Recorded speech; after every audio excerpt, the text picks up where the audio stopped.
Assalamualaikum warahmatullahi wabarakatuh. Perkenalkan, nama saya Ilham Trisadika Saputra dengan NIM 2101032020. Video ini dibuat untuk memenuhi persyaratan ujian akhir mata kuliah pemrograman web 2 yang diampu oleh Bapak Muhmutarom SE Eskom Mkom. Dan semoga video ini bisa bermanfaat untuk pelajar, mahasiswa maupun masyarakat.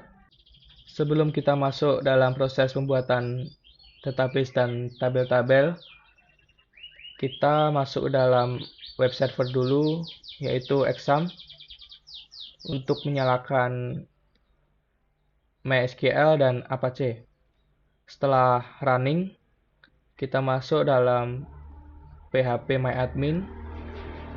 Nah, pada php-myadmin ini, saya membuat database DailyPlain dengan 3 tabel, yaitu priority, memiliki field ID priority dengan tipe data integer 11, lalu ada name priority dengan tipe data varchar 32.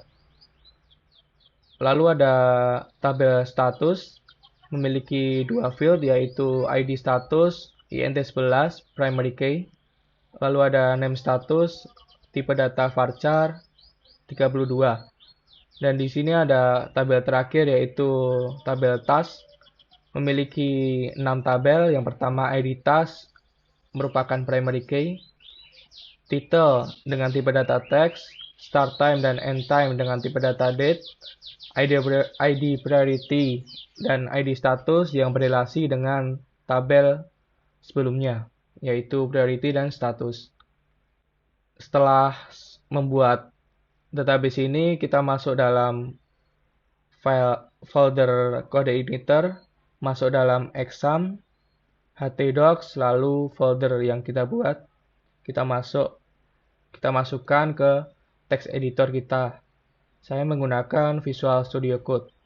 Nah, setelah kita memasukkan folder kita dalam text editor Visual Studio Code, sebelum kita masuk, kita konfigurasi beberapa file terlebih dahulu. Masuk dalam application, config, lalu auto load. Nah, saya mengubah beberapa fungsi, yaitu di dalam ini libraries untuk mengambil database, session, dan form validation, lalu helper, URL, dan form, agar saat aplikasi dijalankan, aplikasi ini secara otomatis mengeload atau memproses data-data ini seperti database, session, dan form validation. Lalu kita pergi ke file config. Saya mengubah base URL untuk memetakan URL dalam aplikasi kita. Jikalau folder bernama DailyPlain, maka kita harus mengubahnya menjadi localhost DailyPlain sesuai dengan folder pada htdocs kita. Lalu file database untuk mengkoneksikan aplikasi ini ke dalam database kita. Saya mengubah database nama ini menjadi nama DailyPlain sesuai dengan nama database di php-myadmin. Lalu kita pergi ke file roots. Nah, pada file roots ini saya mengubah default controller menjadi home karena controller home ini akan menjadi controller utama pada aplikasi saya. Nah, selanjutnya kita masuk ke dalam proses pembuatan form data, input, list, dan delete. Sebelumnya kita lihat website terlebih dahulu. Nah, untuk form input data, sebenarnya di setiap tab ini memiliki form action untuk menambahkan sebuah data. Sebenarnya sama, tetapi saat kita action untuk menambahkan, statusnya akan tergantung dengan tab yang kita buat. Jikalau kita membuat sebuah data melewati home ini akan tersedia beberapa inputan yang pertama etas, status, dan priority, dan juga deadline. Untuk di tab status ini, form inputan hanya 3 inputan, yaitu etas, priority, dan deadline. Mengapa status tidak dimasukkan? Karena secara otomatis pada codingan saya ini akan mengambil nilai dari setiap tab ini. Jika kita masuk dalam tab in progress lalu add menambahkan data, akan secara otomatis statusnya menjadi in progress. Begitupun dengan not started atau belum dimulai, status tersebut akan otomatis masuk ke dalam database sebagai status belum dimulai. Nah, codingan pada form task ini saya menggunakan modal Bootstrap. Kita lihat di Visual Code. Kita masuk dalam Views, Home, Index. Nah, ini merupakan source code-nya. Ini adalah button yang atas ini. Ini codingannya seperti ini. Button lalu ketika diklik akan mengarah ke dalam modal tambah data, yaitu modal tambah ini. Ada 4 inputan, task, status, priority, dan deadline. Di setiap inputan ini terdapat name untuk menjadi identitas saat diproses di controller. Yang pertama ada title, ID status, lalu ID priority, dan due time atau end time. Setelah kita mengklik atas ini, sebelumnya kita isi terlebih dahulu. Creating wireframe, statusnya in progress dengan prioritas high, dan deadline-nya 1 minggu. Nah, saat kita klik ini atas, nah akan mengarah ke dalam tab in progress dan data tersebut sudah muncul. Nah, saat action atas ini, inputan yang kita inputkan dalam modal ini akan terkirim di dalam controller task lalu atas dengan metode post. Kita coba masuk dalam controller task atas. Nah, controller ini akan memproses inputan yang barusan kita input. Ini akan memanggil task model, lalu session success jika model ini berhasil dijalankan. Lalu ini adalah kondisi jika statusnya 1 pending, 2 starter, tergantung dengan kita memasukkan inputan status apa. Lalu akan di-redirect dalam task ini atau berdasarkan status yang kita pilih. Nah, dalam model ini untuk menambah sebuah data, kita buka test model dengan nama atas. Nah, ini merupakan source code dari tambah data. Ini untuk mengambil today atau tanggal hari ini. Ini mengambil post dari inputan end time atau deadline. Lalu ini beberapa data yang akan dimasukkan ke dalam tabel task. Nah, ini merupakan perintah untuk memasukkan data tersebut, data ini ke dalam tabel task. Nah, ini merupakan tampilan untuk list datanya. Sudah menampilkan 4 data yang kita buat barusan. Lalu kita akan melihat untuk source code-nya untuk menampilkan beberapa data ini. Nah, dalam views home index ada li untuk menampilkan data-data tersebut yang mengambil dari controller atau variabel show all to task today dari controller home. Ini merupakan controller home. Nah, ini adalah variabel show all task today yang diambil dari model task model. Kita lihat untuk modelnya seperti ini. Ini berarti ambil seluruh data yang ada di tabel task yang berrelasi dengan priority, status, di mana start time atau field start time hari ini atau current data akan di return atau dikembalikan ke variabel show all task today, lalu dikirimkan ke view home dengan $data dan dipanggil for each ini. Nah, ini akan memanggil semua data sesuai dengan query tersebut. Lalu untuk tab status ini sebenarnya sama semua untuk query-nya. Saya akan menjelaskan atau menampilkan salah satu, yaitu in progress atau dalam progress. Jadi di tampilan ini akan menampilkan data-data atau task yang berstatus in progress atau dalam proses. Kita masuk dalam view-nya, control task, lalu kita cari bernama in progress. Nah, ini merupakan search code dari controller untuk memanggil tampilan tersebut dengan judul in progress task. Lalu ini memanggil beberapa data dari model task model ini. Yang pertama show all task untuk menampilkan seluruh tasknya.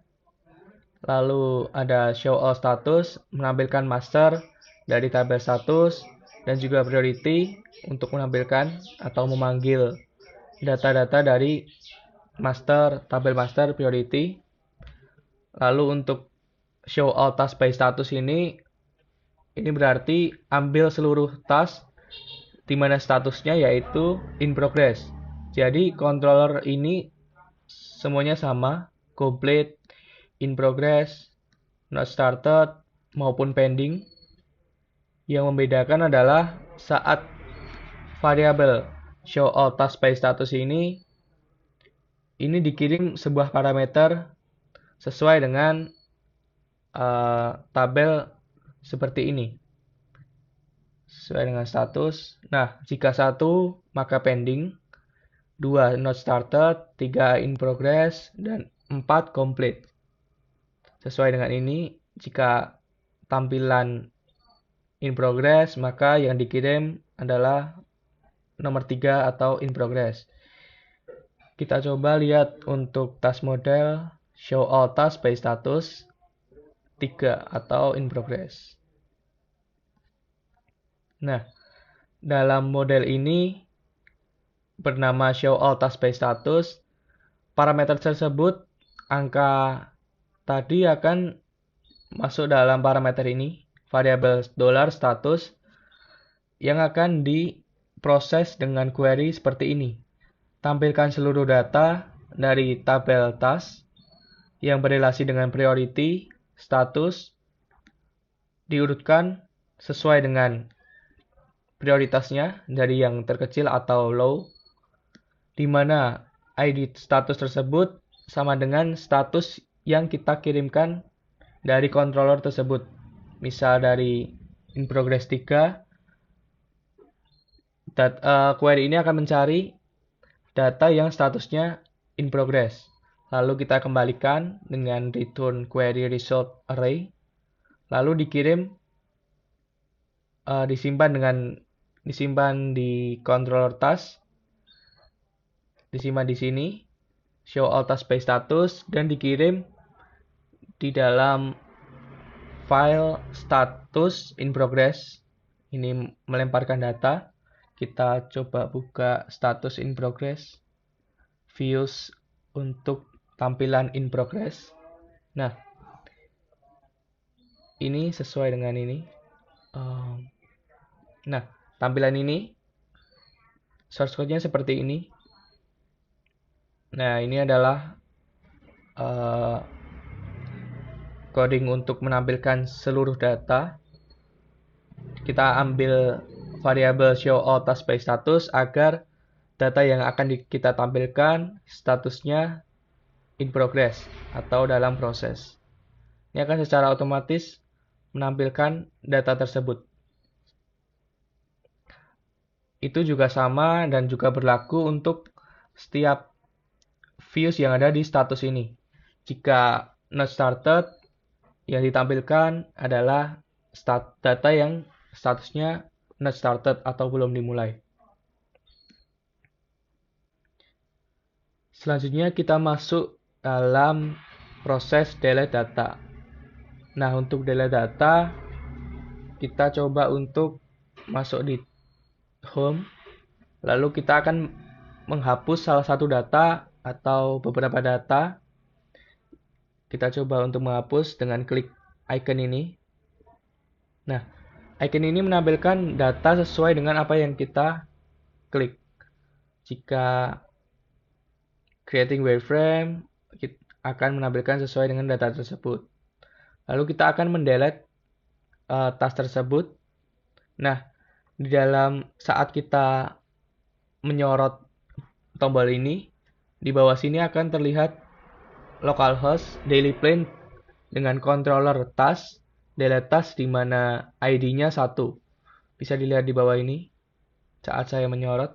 Nah, kita akan melihat codingannya seperti apa.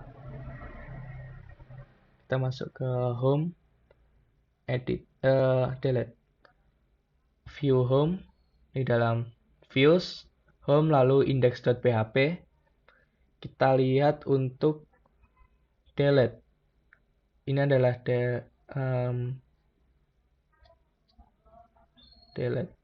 Delete berada dalam modal saat kita klik icon edit ini.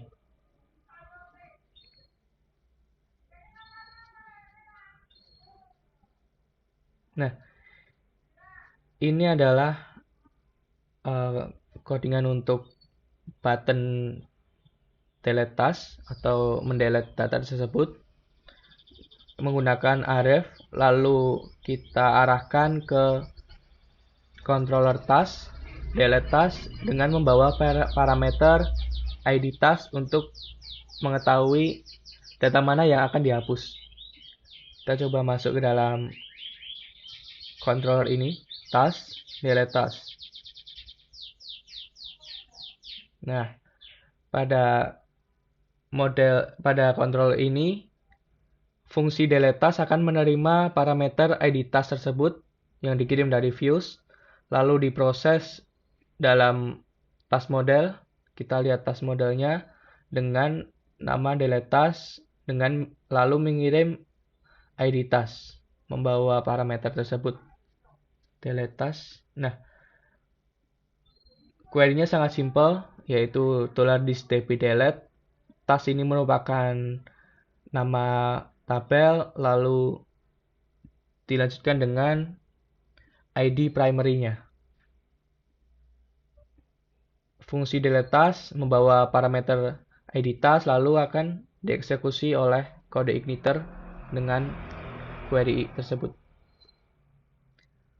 Lalu setelah memanggil model, jika sukses akan session set flash data sukses.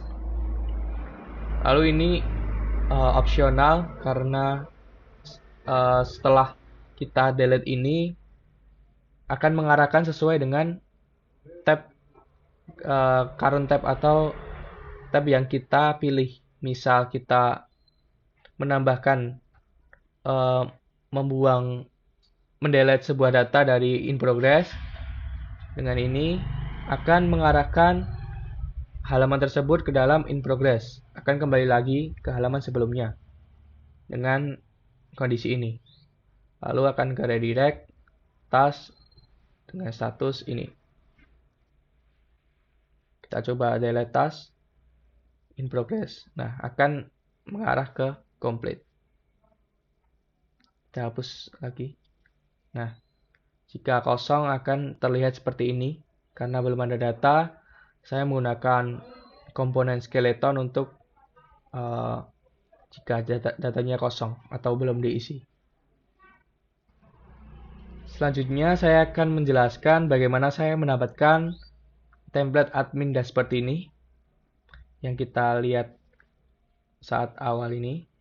Home, lalu beberapa tab-tab ini. Saya mendapatkan template admin ini dari website budwithangga.com/rewards. Kita bisa lihat ke bawah. Nah, ini seperti website dashboard. Lalu saya improvisasi sendiri menggunakan Bootstrap 5.1. Kita bisa mendownload ini. Kita download, kita akan mendapatkan 2 folder dan 1 file index. Kita coba buka dalam text editor kita. Nah, pada awal-awal saya mendownload ini, saya membagi beberapa section ataupun bagian-bagian seperti header, footer, dan tampilan kontennya. Header terdiri dari navbar, sidebar, dan header seperti ini. Saya memberi nama header.php. Untuk footernya seperti ini. Saya mengisi footer dan script JS untuk mengolah data-data ataupun komponen dari Bootstrap itu sendiri. Nah, pada footer ini saya belum bisa membuat secara bagus karena ada kesulitan dalam membuatnya. Jadi tampilannya seperti ini. Nah, saat saya memilah ataupun membagi sectionnya, saya membuat folder dalam views yaitu templates. Nah, di dalam templates ini terdapat 2 file yaitu header dan footer. Seperti yang saya sudah katakan tadi, saya membagi beberapa bagian. Untuk yang header saya taruh ke dalam file header. Untuk yang footer saya copy ke dalam file footer saya. Nah, di tiap halaman ini akan memanggil file tersebut. Jadi urutannya akan memanggil header, content, dan juga footer. Seperti ini. Dalam controller home, dalam fungsi index ini saya menampilkan atau memanggil template header agar diletakkan paling atas, lalu dengan content, view-nya home index, dan footer untuk di bagian paling bawah.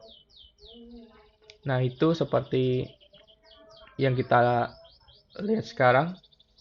Ada navbar, sidebar, header, dan juga footernya. Dan tengah ini merupakan konten yang akan berganti-ganti sesuai dengan URL yang kita masukkan. Sekian presentasi dari saya dan demo singkat. Semoga video ini bermanfaat untuk pelajar, mahasiswa, maupun kalian yang sedang menonton ataupun belajar. Kalian bisa memakai source code ini untuk keperluan sekolah ataupun umum pribadi. Saya cantumkan profile GitHub saya untuk mendownload source code ini beserta SQL-nya. Sekian dari saya. Bila ada kata-kata ataupun beberapa informasi yang kurang tepat, saya mohon maaf. Wassalamualaikum warahmatullahi wabarakatuh.